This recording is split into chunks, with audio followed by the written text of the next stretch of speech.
This is Gloria Coppola from Massage Pro CE, sitting in for Ryan, the massage nerd today, doing live interviews.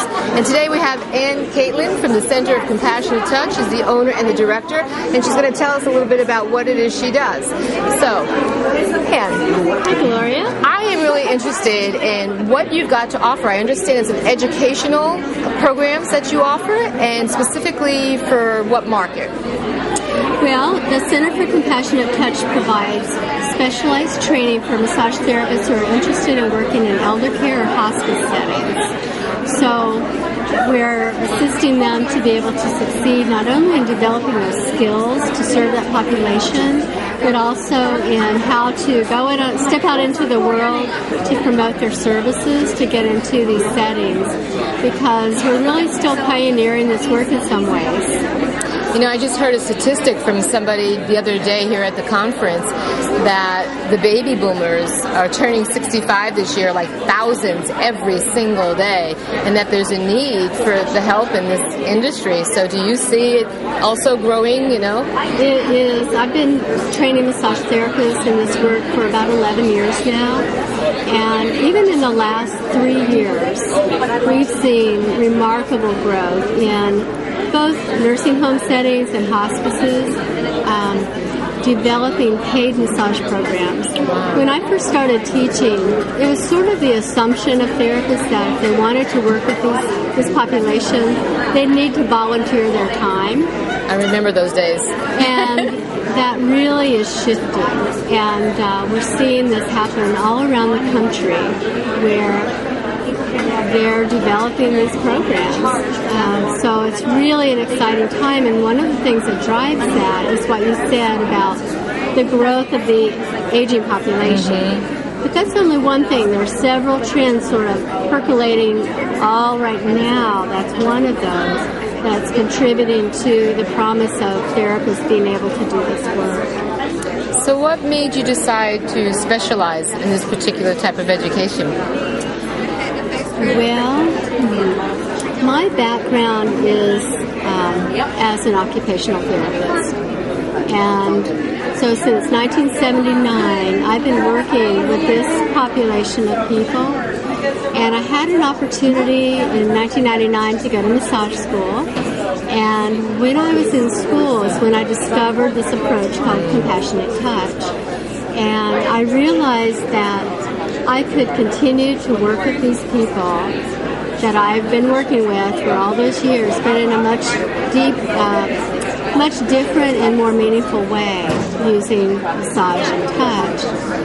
And one thing led to another, and I was able several years ago to acquire the organization from its founder. His name is Don Nelson. And so now I'm working very hard to expand this work in the world and help massage therapists do it. You know, I used to own a massage school, and one of the things that we made our students do, we got permission to go into nursing home facilities.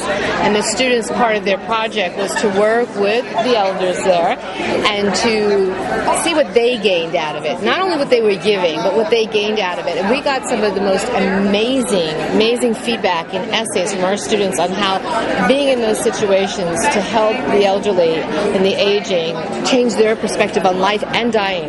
That's right. You know, we talk about in Compassionate Touch how, you know, having the comfort level with the bodywork piece is only one part of the story, and it's not even the most important part in our view.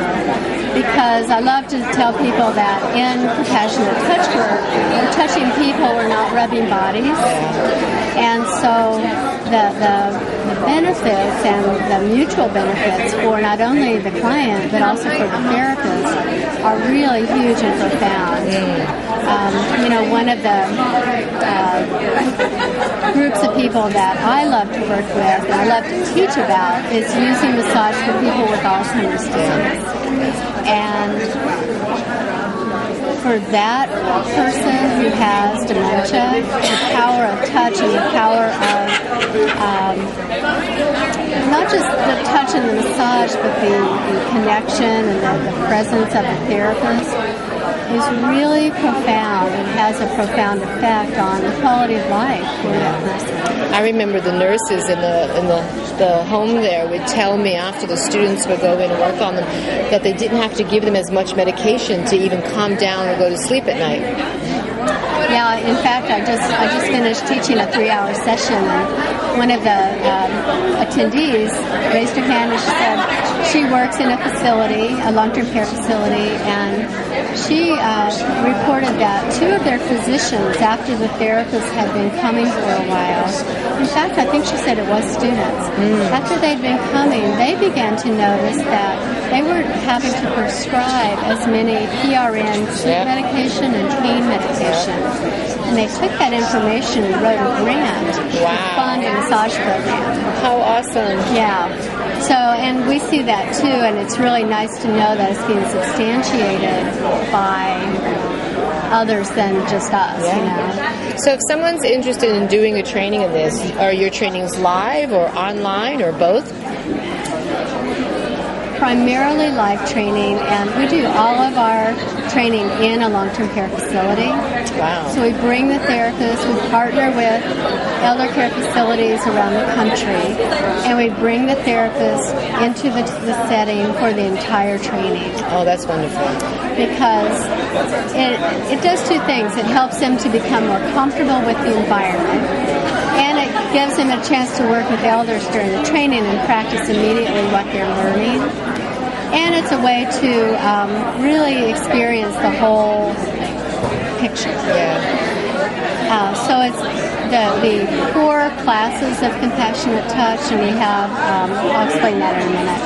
But then I also do some development of some online CE courses with some additional related information, like working with someone with Alzheimer's disease or pain management, things like that, that substantiate the knowledge of the therapist. Well, I think it's great that students get to go in the setting, because you can take a class in a seminar room anywhere, but like you were saying, unless you're right there, you're going to get a better feel and understanding, is this really for you? Is this going to work? Bring up your stuff and see what you got to work on too before you go and start helping these people. Yeah, because, you know, we live in a society that just the whole thought of a nursing home, it scares us, you know, and for some people the thought of providing services to an elder, you know, there's some anxiety about that. So when I first started teaching, I did do a few classes through massage schools, which was great, but it was a very different class.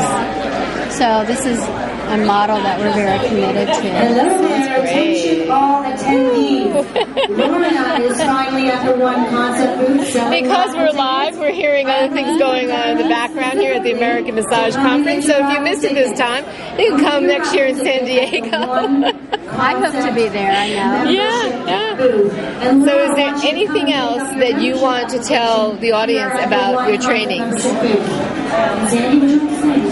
I think I would leave everybody with this tidbit, and that is that if anyone is considering or feeling drawn to work with this population at all, to contact us, because the other mission we have through the Center for Compassionate Touch is serving as a resource, you know, and we're doing a lot of work behind the scenes.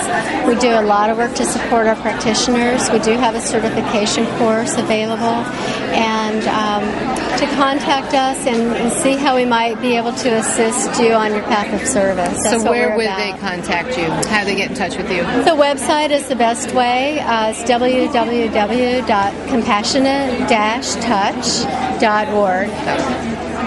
Okay. That's the best way to reach us. Okay, well, thank you so much for telling me about your classes. I'm really excited that you're actually doing them on site, and I'm going to tell people about that. That's beautiful. Thank you. Thank you. And thank you for joining us.